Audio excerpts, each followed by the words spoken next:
waltz right into the nomination. Yeah. Let's talk about Ron Paul for a moment. Now, everybody's kind of poo-pooing Ron Paul, but the fact is, he came in number 3 in Iowa with a big chunk of the vote. He came in number 2 in New Hampshire, 24% of the vote.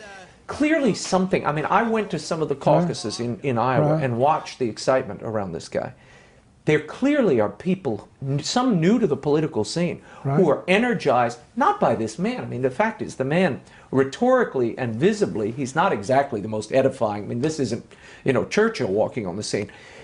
They're reacting to the message, what he's saying. What is the message here for the Republican Party and for this slate of candidates? What should they take from this Ron Paul insurgency?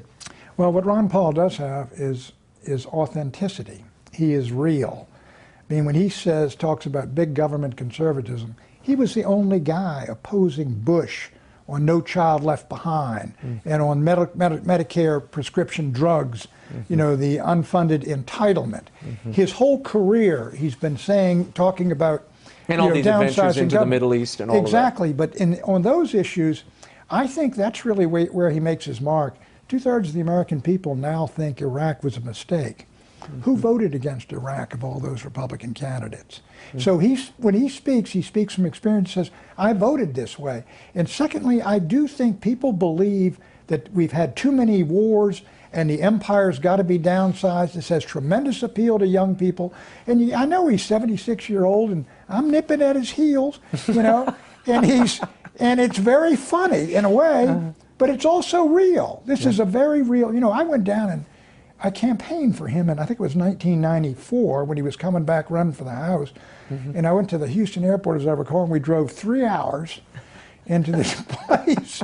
And they had German clog dancers, some little German community that had come over the 19th century. And I got up and spoke, and we headed 3 hours back to the airport.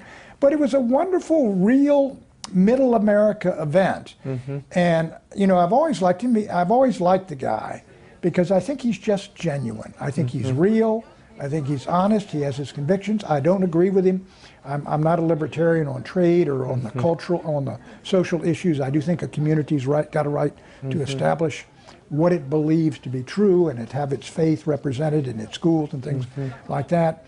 And I think he's much more libertarian on that than I am. But he is a very likable fellow, and I think the foreign policy, the fact that get out of these wars, bring the boys home, downsize and the debt, empire. and his concern about the debt and the out-of-control the debt spending. And who put the Federal Reserve on the national agenda? The reason we know the Fed has given money to everybody in the world is because he said, we want all that stuff out on the table. And so he had the courage of his convictions back there, and a lot of things he's done well. I mean, I think Ben Bernanke is someone who knows who Ron Paul is. Oh, I'll bet. I mean, and who else did it? Nobody.